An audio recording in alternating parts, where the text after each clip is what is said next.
Vallabhaneni Vamsi arrest తర్వాత ఆయన్ని remand ఖైదీగా జైలుకు పంపించిన తర్వాత ఈ కేసు కీలక మలుపు తిరుగుతోందా, వంశీని ఇంకా బలంగా ఇరికించే ప్రయత్నం ఆల్రెడీ సక్సెస్ అవుతున్నా, దానికి సంబంధించి ఆధారాలు కూడా వెలుగులోకి వస్తున్నాయా? ప్రధానంగా 3 అంశాలు దీనికి సంబంధించి ఇవాళ చర్చించాల్సింది. ఒకటి, నిజంగానే వల్లభనేని వంశీ సత్యవర్ధన్ అనే ఆ వ్యక్తిని కిడ్నాప్ చేసి వాళ్ళ ఇంటికి తీసుకెళ్లి అక్కడి నుంచి కోర్టులో హాజరుపరిచి వాంగ్మూలం ఇప్పించి మళ్ళీ రాత్రికి రాత్రి హైదరాబాద్ తరలించారా? దీనికి సంబంధించిన ఫుటేజ్లు ఇప్పుడు సీసీ కెమెరా ఫుటేజ్ పోలీస్ దగ్గర ఉన్నాయి అనేది. అంటే నిజంగా ఇదంతా చేస్తే కిడ్నాప్ చేసినట్టే. అదే గనక జరిగితే ఈ కేసులో మరింత పట్టు బిగుస్తోందా? ఇక రెండో అంశం ఏంటి అంటే, అసలు విషయం టీడీపీ కార్యాలయం మీద దాడి అనేది ఇప్పుడు పక్కకి వెళ్ళిపోయింది. మెయిన్ కిడ్నాప్ చేశారు, అతని చేతి బలవంతంగా చెప్పించారు, వాంగ్మూలం ఇప్పించారు అనేది, అది కూడా ఎందుకు చేయించారు వంశీ అనేది ఒకటి. ఇక మూడోది అంశం వచ్చేసరికి ఆయన బ్యారక్ దగ్గర బందోబస్తు అంటే ప్రత్యేకంగా ఒక పరదాయే కట్టారంటే, ఎవరు కనిపించకుండా భారీగా భద్రతా బలగాలను కూడా పెట్టారంటే, మరి నిజంగా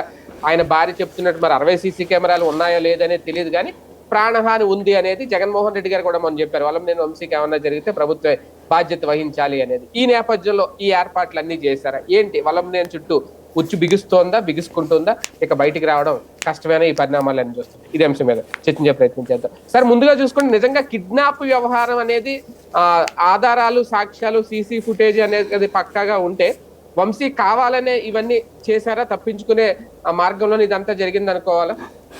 ఎందుకు కిడ్నాప్ అంటే అర్థం ఏదన్నా కొత్తగా అబ్రివేషన్ తయారు చేయాలి డైరీలో. ఇప్పుడు ఈ ఉదంతంలో వాళ్లే ఈనాడే రాసుకొచ్చినటువంటిది నిన్న ఇవాటి దాంతో అది కిడ్నాప్ అంటే నవ్వుతారు, నోటితో కూడా నవ్వరు. ఎందుకంటే కిడ్నాప్ అంటే అర్థం ఏంటి?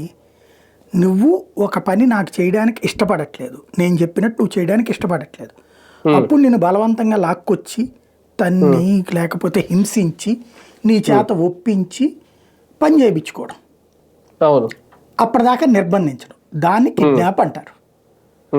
ఇక్కడ ఏం చెప్తున్నారు? ఈనాడు నేను రాసింది ఏంటి? అతను పిలిపించుకుని ఏదో వీళ్ళిద్దరికి అతనితో పరిచయం ఉన్న అతను ఉన్నాడు, వజ్రకుమార్ ఎవరో, అతని ద్వారా పిలిపించుకుని 40 లక్షల రూపాయలు ఆఫర్ చేశాడు, ఒప్పుకున్నాడు అతను. దాంతో 20,000 రూపాయలు అడ్వాన్స్ ఇచ్చారు. ఇచ్చితే ఆ డబ్బులు తీసుకున్న తర్వాత అతను కోర్టుకి వెళ్ళి వాంగ్మూలం ఇచ్చాడు. వంశీ ప్లానింగ్ ఏంటి? ఇది అయిన తర్వాత ఈ కాగితం తీసుకుని రేపు క్వాష్ చేయమని హైకోర్టుకి వెళ్తాడు. ఈ లోపుగా ఇక్కడ ముందస్తు బెయిల్ వచ్చేస్తుంది. ఎందుకు? వాళ్ళందరికి ముందస్తు బెయిల్ కోసం 30 మంది 35 మంది అప్లై చేశారు. కాబట్టి ఇక్కడ అప్లై చేసినప్పుడు ఇక్కడ అది వాళ్ళకి బెయిల్ వచ్చేస్తుంది, పైన క్వాష్ చేయించుకోవచ్చు. ఈ ఉద్దేశంతో చేశాడని ఈనాడే రాసింది, మనం చెప్పట్లేదు. అది ఇంకా అందులో కిడ్నాప్ అవుతుంది. అతనికి ఇష్టం లేదు, అతనేమి పార్టీ కార్యకర్త కాదు, లేదా పార్టీ అభిమాని అయి ఉంటాడు, సింపథైజర్ అయి ఉంటాడు, ఎంప్లాయ్ పని చేశాడు, అక్కడ మానేశాడు కూడా, హైదరాబాద్ లో జాబ్ చేసుకుంటున్నాడు. చేసుకుంటున్నటువంటి అతను వీళ్ళు లెక్క చూసుకున్నారు. ఇక్కడ ఏంటంటే ఎత్తు పై ఎత్తు రాజకీయ చదరంగంలో ఒక స్టెప్ తెలుగుదేశం వేసింది వంశీని లోపల ఇచ్చడం కోసం. వాళ్ళ అనుచరులు కొంతమందిని జైల్లో పెట్టింది, వంశీ గురించి కూడా వెతుకుతోంది, వాళ్ళ చేత చెప్పించింది వంశీనే చేశాడని. దాన్ని ఇయర్సే ఎవిడెన్స్ అంటారు. అంటే నోటి మాట ద్వారా ఇంకొకళ్ళ చెవికి చేరినటువంటి సాక్ష్యం, అది చెల్లదు. అది సపోర్టింగ్ ఎవిడెన్స్ కింద పనికొస్తుంది, కానీ మెయిన్ ఎవిడెన్స్ కింద పనికిరాదు చట్ట పరిభాష.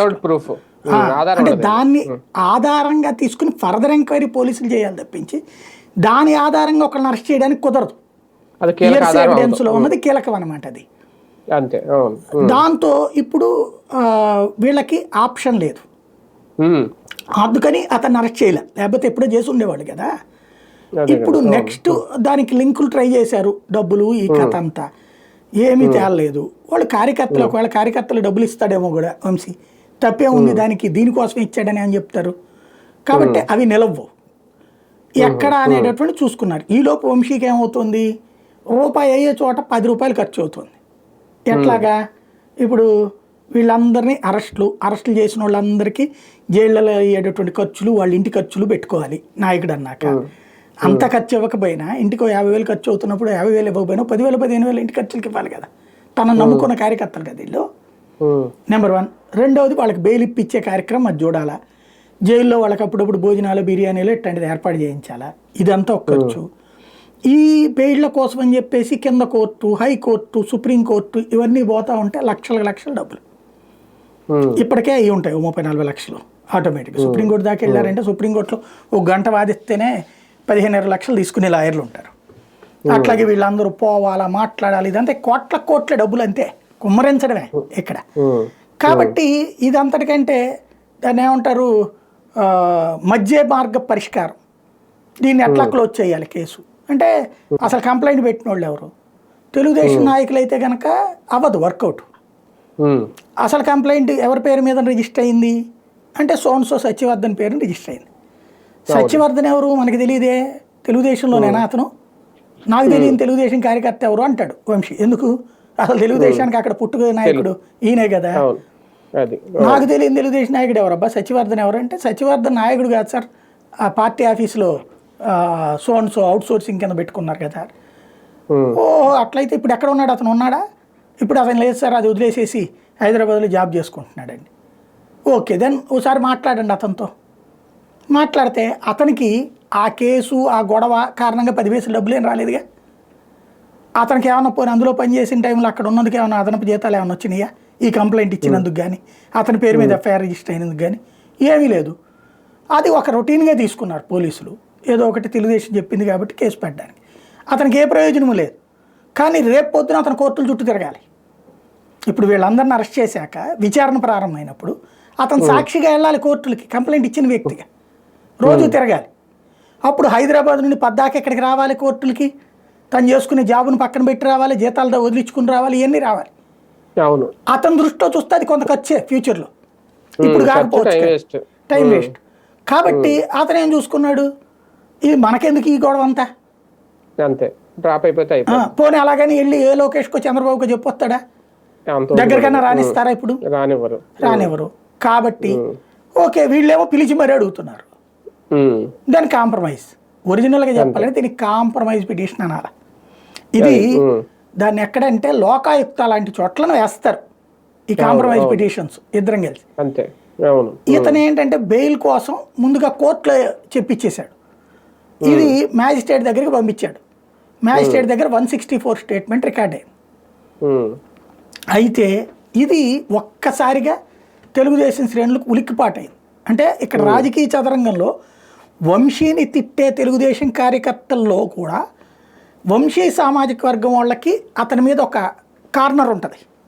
మనోడు ఎట్టేస్తాడు, మనోళ్ళు వేస్తున్నారు ఇప్పుడు వీడికి, ఈడెట్ట తట్టుకుంటాడు చూద్దాం అనే లెక్కల్లో చూస్తుంటారు.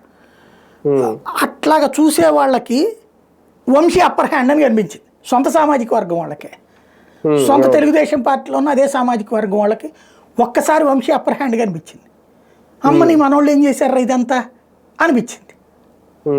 వెంటనే ఇటు అధినాయకత్వం మీద ఒత్తిడి, ఏంది మనం నిద్రపోతున్నామా అట్టగా, అతను ఏంది వీళ్ళకి వెంటనే తెలిసిపోయింది ఏం జరిగింది అన్నది, కాంప్రమైజింగ్ చేస్తున్నాడు అతను అన్నట్టు. ఇప్పుడు దాన్ని రివర్స్లో చేయాలి. ఇప్పుడు కాంప్రమైజ్ అవ్వడం ఏంటి అని చెప్పి అతని మీద మందలించాడన్నో ఇట్లా అంటే కుదరదు, రివర్స్ అవుతుంది కేసు. కాబట్టి ఎందుకు, అతను ఎస్సీ సామాజిక వర్గం సంబంధించిన వ్యక్తి, అతను ఏదైనా తిట్టారనుకో ఎస్సీ ఎస్టీ అట్రాసిటీస్ కేసు అవుతుంది, వంశీ ఈ కేసులు పెట్టేస్తాడు. కాబట్టి ఏం చేశారు తెలివిగా, ఇప్పుడు ముందు వంశీని లోపలేసేస్తే అతను మాట వింటాడు. అందుకని వంశీ కిడ్నాప్ చేశాడని కంప్లైంట్ ఏం లేదు అక్కడ. ఎవరు చెప్పాలి, అతనితో ఇప్పించడం కాదు, వాళ్ళ బ్రదర్తో ఇప్పించారు.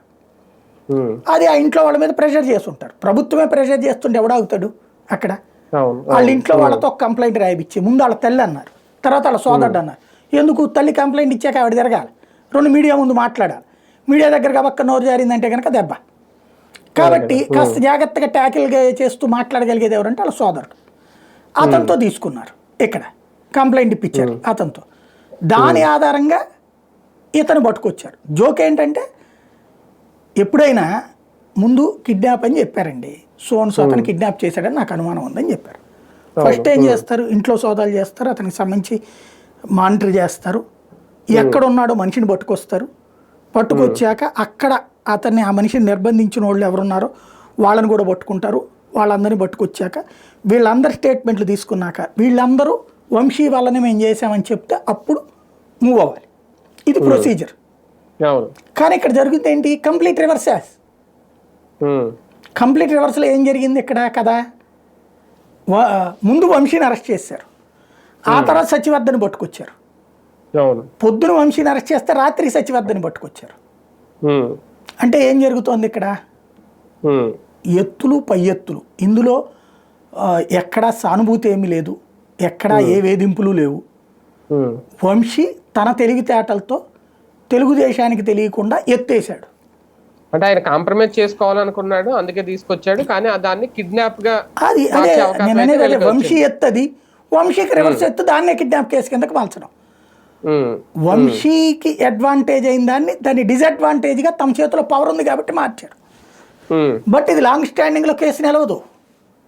ఎందుకు? ఒకే వ్యక్తి 164 స్టేట్మెంట్ అంటే మ్యాజిస్ట్రేట్ ముందు ఇచ్చేటటువంటి స్టేట్మెంట్. నన్ను మ్యాజిస్ట్రేట్ అడుగుతారు, నువ్వు ఎవరో ఒత్తిడికన్నా తలొగ్గావా, ఏమన్నా ప్రలోభాలకు లొంగావా? ఏం లేదని చెప్తారు. చెప్తేనే 164 స్టేట్మెంట్. మళ్ళీ ఇప్పుడు ఇంకో 164 స్టేట్మెంట్ లేదా ఆ రోజు నేను బెదిరి చెప్పాను అని చెప్తే ఒకే వ్యక్తి ఇచ్చే 2 స్టేట్మెంట్స్తో ఆ స్టేట్మెంట్ వాల్యూ పోతుంది, కేసు కూడా నిలబడదు దానివల్ల. కాకపోతే గవర్నమెంట్ చేతిలో ఉంది కాబట్టి కొంతకాలం సాగుతుంది, న్యాయపరంగా అయితే కేసు నిలబడదు. కానీ ఒకటి సార్, ఇలాంటి అంటే కార్లో తీసుకెళ్ళడం సీసీ ఫుటేజ్ ఏదైతే ఉందో దాన్ని కోర్టు కిడ్నాప్ చేయడానికే తీసుకెళ్లారు అనే వాదనని ఏకీపించే అవకాశం ఎంతవరకు ఉంటుంది? మామూలుగా ఇప్పుడేమి ఉండదండి, ఎన్ని విచారణ ఇప్పుడు ఉన్నదో. మెయిన్ తీర్పు అప్పుడు మెయిన్ విచారణ జరుగుతుంది కదా, అప్పుడు అవన్నీ వస్తాయి. లాయర్ గారు మాట్లాడతారు, కిడ్నాప్ చేశారు, ఇదిగో చూడండి వంశీ మనుషులు అతను ఎక్కించుకెళ్ళారు, బలవంత పెట్టారు, బెదిరించారు అని చెప్పేసి. అప్పుడు ఆ పక్కన ఉన్న వంశీ తరపున లాయర్ అంటాడు, చూడండి సార్ అక్కడ ఎవడన్నా కనీసం కొడతనాడా తిడతనాడా, అతను ఎంత ప్రశాంతంగా ఉన్నాడో చూడండి, విజువల్ చూస్తేనే అర్థమైపోతుంది కదా, అతనంతటా అతను ఇష్టపడి వచ్చాడు అంటారు. లేదు లేదు అతనే చెప్తున్నాడు కదా అని వీళ్ళు అంటారు. వెంటనే క్రాస్ ఎగ్జామిన్ చేస్తారు, ఏమయ్యా నీ అంతటి వీళ్ళు ఏవో కంప్లైంట్ ఇవ్వడానికి, అదే వాళ్ళది కంప్లైంట్ విత్డ్రాకి వాళ్ళు చెప్పారా అంటే, లేదండి వాళ్ళు పిలిస్తే వెళ్ళానండి, అతను వచ్చాడండి. దెన్ అక్కడ నీకు ఇష్టపూర్వకంగానే వెళ్ళావు కదా, అవునండి వాళ్ళు పిలిస్తేనే వెళ్ళాను, ఎస్, దెన్ అక్కడ ఏంటండి అంటాడు. ఇది ఆర్గ్యుమెంట్, అక్కడ లాయర్ల ఆర్గ్యుమెంట్ బేసిస్ మీద నడుస్తుంది చివరిలో. అందులో వజ్రకుమార్ స్టేట్మెంట్ ఏమన్నా కీలకం అవుతుంది సార్ రేపు పొద్దున్న? ఎందుకంటే ఇతనే అతన్ని ఒప్పించి ఎక్కడ దాకా తీసుకొచ్చాడు అనేది, ఏదో బంధువో ఏదో అంటున్నారు కదా అతన్ని. అదే ఏముండదు అంటున్నా, కేసు అవన్నీ కూడా అతన్ని అరెస్ట్ చేస్తారు, జైల్లో పెడతారు, ఏడిపిస్తారు. ఒకటి పబ్లిక్లోకి ఇది నిజంగా కిడ్నాప్ చేసినట్టు వెళ్ళిందా? ఇక్కడ పర్సెప్షన్ ఏంటంటే వంశీ దుర్మార్గుడు అని చూపించడం, కానీ పబ్లిక్ సీన్ అంతా అర్థమవుతుంది కదా, ఇది కొండ మీద గోల ఏంటంటే అదేదో కొలపోళ్ళ రహస్యం టైప్. ఇది అదే అసలు విషయం పక్కకి వెళ్ళిపోయింది, ఏం అవ్వదండి, ఇదంతా రొటీన్ గా నడుస్తుంది. ఎన్ని చర్చ మనం సూపర్ 6 మీద మాట్లాడుకోకూడదు, లేకపోతే కనుక హామీల గురించి మాట్లాడుకోకూడదు, ఫైనాన్స్ గురించి మాట్లాడుకోకూడదు, ఈ రోజుకి వేసేసాడా లేదా, వాడిని వేసేసాడా లేదా, ఏ నడవాలి చర్చ. 5 ఏళ్ళు అదే నడుస్తుంది. అవును. ఇదే టైంలో ఎందుకు సార్ ఇప్పుడు బ్యారక్ చుట్టూ వంశీ ఉన్న ఆ జైలు చుట్టూ ప్రత్యేకంగా సిబ్బందిని పెట్టడం, పరదాలు కూడా కట్టారంట సడన్ గా ఆ నిర్ణయం తీసుకోవడం? మరి నిజంగా 60 కెమెరాలు పెట్టారో లేదో తెలియదు, కానీ ఆవిడైతే ఆరోపించారు ఆయన భార్య. అంటే ఎందుకు ఇంత పకడ్బందీ ఏర్పాటు? ఇందులో 3 కోణాలు ఉన్నది. వంశీని జాగ్రత్తగా చూసుకోవాలి, వంశీ తనను తాను జాగ్రత్తగా కాపాడుకోవాలి. ఎందుకు అంటే దాంట్లో రాసిన వార్తను బట్టి కొంత అనుమానం ఉంది. గంజాయి batch, drugs batch, blade batch అక్కడే ఉన్నారు, వాళ్ళని దృష్టిలో పెట్టుకుని పరదాలు కట్టారన్నారు. వాళ్ళకి వంశీకి ఏంటి గొడవ? ఇతను ఏమైనా బ్లేడ్ బ్యాచినా లేకపోతే గంజాయి బ్యాచినా? వాళ్ళతో ఇతను ఎందుకు గొడవ పడాలా? వాళ్ళతో ఎందుకు, వాళ్ళు వచ్చి ఇతని మీద ఎందుకు వస్తారు? ఇంకోటి వాళ్ళ చేతులు ఇప్పుడు బ్లేడ్లు ఉంటాయా? డ్రగ్స్ ఏమి ఉండదు, మరి ఇంకేంటి భయం? అంటే రేపు పొద్దున ఏదన్నా అతనికి జరిగినా వాళ్ళ వల్ల జరిగిందని చెప్పడం, వాళ్ళలో ఒకటి కాంప్రమైజ్ అవుతాడు, ఒప్పుకుంటాడు, రేపు పొద్దున తర్వాత నిదానంగా వదిలేస్తారు. ఏ స్వతంత్ర దినోత్సవం అని చెప్తే కాస్త డబ్బులు తీసుకుంటే లొంగిపోవచ్చు వాడే, వాళ్ళతో ఏమైనా చేయించవచ్చు. లైక్ ఇదివరకు పరిటాల రవికి మర్డర్ కేసులో మొద్దు సీను, సూరి వీళ్ళ ఎన్ని ఎట్లా జరిగినాయి, జైళ్లలోనే జరిగినాయి కదా, అట్లాగే ఏమైనా ఇతను ఏమైనా చేస్తారా చూడాలి. మేము ఎంతో భద్రతా ఏర్పాట్లు చేసామని పేపర్లో రాశారు కాబట్టి పరదా కట్టారు అక్కడ. మరి అతను సరిగ్గా చూసుకునేటట్టయితే కనీసం ఇది కూడా లేకుండా, కమోడ్ కూడా లేని మరుగుదొడ్డి, లేకపోతే మంచం కూడా లేనటువంటి బ్యారెక్ ఇస్తారా? అంటే అది మానసికంగా పెట్టే టార్చర్. అది ప్లస్ ఇంకోటి, ఈ పరదా కట్టడం వల్ల అతనికి ఇప్పుడు గాలి కూడా ఆడదు. అక్కడ సీసీ కెమెరాలు పెట్టారు, పరదా తీశారనుకోండి, అదిగో అతనే తీసుకున్నాడండి, మాకేంటి సంబంధం, అంటారు. ఉమ్. అదే లోపల ఏసీ కాదు కదా, ఇది ఎండ పైగా ఇంకోటి కూడా ఉక్కపోతుంది. సార్, ఇప్పుడు ఆ పరదా కట్టిన బ్యారెక్ లో వంశీ ఉన్నాడని ఐడెంటిఫై అవుతుంది మిగిలిన వాళ్ళందరికీ అక్కడ. అది పరదా కట్టకపోతే మామూలుగా ఉంటది. మేబీ అంటే నిజంగా కుట్రైనా జరుగుతుంది జైల్లో, నిజంగా వంశీకి థ్రెట్ ఉంది, ప్రాణహాని ఉంది అని అనుకోవచ్చా? దానికని ఇవన్నీ బయటకు అధికారులకు వచ్చాక కూడా డౌట్ చూద్దాం. ఏమైనా వచ్చిందా? బయటకు వచ్చాక అతను ఏం చెప్తాడో చూద్దాం. ఇప్పుడు వాస్తవంగా అయితే కనుక అదే టైప్లో ఇప్పుడు చంద్రబాబు గారికి సీసీ కెమెరా పెట్టారు, అక్కడ దోమల్ని పంపించి చంపైపోతున్నారు, ఇట్లాంటివన్నీ చెప్పారు. అవును, ఆయనే అన్నారు కదా. దాన్ని నెగిటివ్గా చూపించారు. ఇప్పుడేమో ఇక్కడ పాజిటివ్గా చూపెడుతున్నారు. పరదా కట్టడం అంటే మంచి అని చూపెడుతున్నారు. లేదా అదే దాంట్లో బ్లేడ్ బ్యాచ్ వీళ్ళంతా ఉన్నారన్న, అక్కడ కూడా ఏం చెప్పారు, వైజాగ్లో వాళ్ళందరూ ఉన్నారు, వాళ్ళందరూ చంద్రబాబు గారి కోసం పెట్టారన్నారు, ఇక్కడ వంశీ కోసం పెట్టలేదట.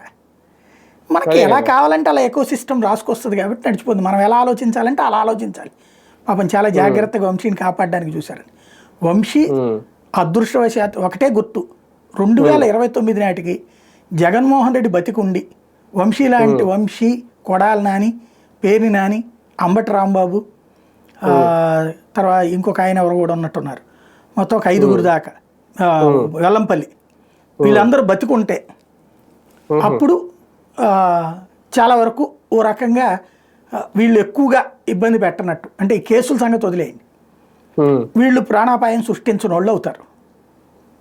అది అంటే ఒక వంశీయే కాదు, చాలా మందికి ప్రాణహాని, ఈ 5గురికి ప్రాణహాని అయితే ఉంటుంది, నో డౌట్. పార్టీలో అందులో వెల్లంపల్లి వీళ్ళకి ప్రాణహాని ఉండదు, కానీ వాళ్ళని ఆర్థికంగా దెబ్బకొట్టే ప్రయత్నం చేస్తారు. అంబట్టి వీళ్ళందరినీ క్యారెక్టర్ అసాసినేషన్. హైయెస్ట్ థ్రెట్ ఉంది మాత్రం వీళ్ళ ముగ్గురికి, జగన్కి, కొడాలి నానికి, వల్లభనేని వంశీకి ప్రాణహాని అయితే ఉంటది. జాగ్రత్త పడాలి వాళ్ళు. హిట్ లిస్ట్ లో అయితే వీళ్ళు ఉన్నారు. అంతేనా? జగన్మోహన్ రెడ్డి గారు రేపు పరామర్శకు వస్తున్నారని ముందు కూడా ఎలాంటి ఏమైనా ఏర్పాట్లు చేస్తారా? ఏం లేదు, దాంతో ఏం సంబంధం ఉండదు. కాకపోతే ఏంటంటే మొన్న వాళ్ళ ఆవిడ కంప్లైంట్ చెప్పింది కదా, రేపు ఆవిడ కేసుకి కోర్టుకి వేస్తుంది. వంశీ మంచిగానే లీగల్గా జాగ్రత్తగా ప్రిపేర్ చేసుకుని గ్రౌండ్ వచ్చాడు కాబట్టి వాళ్ళు వేస్తారు పిటిషన్స్, ప్రైవేట్ కేసులు వరుస పెట్టేస్తారు, అతనికి ఏర్పాట్ల గురించి వేస్తారు, ఇవన్నీ జరుగుతాయి. కాబట్టి లేదు మేము అన్నీ చూసామని చెప్పేసి ఇప్పుడు ఆ మ్యాజిస్ట్రేట్ గారు తీర్పు ఇచ్చే ముందు ఇది చూసి ఓహో ఏం ప్రాబ్లం లేదని అనుకోవాలి, అది అక్కడ ఉద్దేశం. అదే కదా, రైట్. చూద్దాం నిజంగా వల్లభనేని వంశీ కేసు విషయంలో నిజంగా ఆయన చేసిన కుట్రలు బట్టబయలు అవుతున్నాయా, లేదంటే వంశీ మీదే ఇప్పుడు ఒక అతిపెద్ద కుట్ర జరుగుతుందా? నిజంగా జైల్లో ఆయనకి ప్రాణహాని ఉందా? ఆయన బ్యారెక్ చుట్టూ ఎందుకు పరదాలు కట్టాల్సి వచ్చింది, ఎందుకు అదనంగా గార్డులు నియమించడం కానీ, లేదంటే వాళ్ళ దగ్గర నుంచి బ్లేడ్ బ్యాచ్ నుంచో లేదంటే గంజాయి బ్యాచ్ నుంచో రక్షణ కోసం ఇవన్నీ చేశారు అనే ప్రచారం కూడా, దాని వెనక ఉన్న రాజకీయ కోణం ఏంటి, ఇవన్నీ తేలాల్సి